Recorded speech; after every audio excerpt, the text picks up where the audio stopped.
I get that after your lifelong passion project, Valerian the City of a Thousand Planets, turns into one of the biggest bombs in cinematic history, you might want to return to your cinematic roots and make something low budget to calm your nerves, check you've still got it, and stop your company from collapsing under a mountain of debt. But there is returning to your cinematic roots, and there is reheating old leftovers, and Luke, buddy, this is some serious reheating. But hey, I liked La Femme Nikita as well. Hell, I even stuck with the TV show for a couple of seasons, but this is just copy-paste. Just swap out the centre for the KGB, and you're pretty much good to go.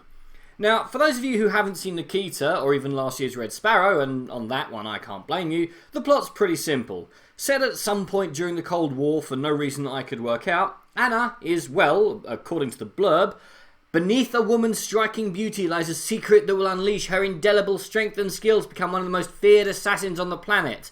And I'll take that as a plot description because even though this film has a near 2-hour runtime, when a film this basic should be no more than 100 minutes at the longest, I genuinely have no idea what the plot is, why almost everyone did what they did, or even who they were. I mean, how do you waste Dame Helen Mirren? I didn't even think that was possible. Now, as far as I could work out, and trust me, it wasn't easy, the plot involves a beautiful Russian girl with no personality being forced into becoming one of the USSR's top assassins, and then she embarks on a cat and mouse game with CIA man, Cillian Murphy, whilst desperately trying to get out of the game without receiving a fatal dose of lead poisoning, or polonium, or cyanide, or having a boating accident, since her cover is as one of the world's top models, because that makes sense? In reality, it's a mess. There's only 2 real fight scenes, which weirdly enough featured pretty heavily in the trailer, and then everyone sits around talking. Some people on set get shot, but it never seems to cost our lead character anything. There's one fairly major character who, in the right hands, could have acted as Anna's conscience, a link back to her humanity, but is instead just sort of there. Remove them completely, and the film won't suffer at all. Also, I get that in spy films the odd flashback can be useful in helping us know how a trick was done, but they're best used sparingly. Here, they're used so often that I was half wondering if the scriptwriter was on such a tight deadline that instead of rewriting some scenes, it was quicker and easier to just put in a flashback explaining how this was all some part of some grand plan.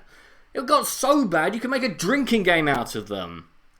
We never get a handle on our lead character, and certainly not on any of the side characters. There's 2 passable action scenes, but scenes that should have been tense weren't. People that should have had depth didn't, and it's way, way too long. And I know a film this type can work because it has in the past. But here, even with the flashbacks, it's completely predictable, and with a few rewrites, it could have been so much better. The best I can say is that it's made enough money to temporarily keep the creditors from Luc Besson's door. So I definitely think that you should skip it. But what do you guys think, and what's your favourite spy film? Comment below, let me know. I'm Daniel, this has been Dunking. If you've enjoyed this video, please like, share and subscribe.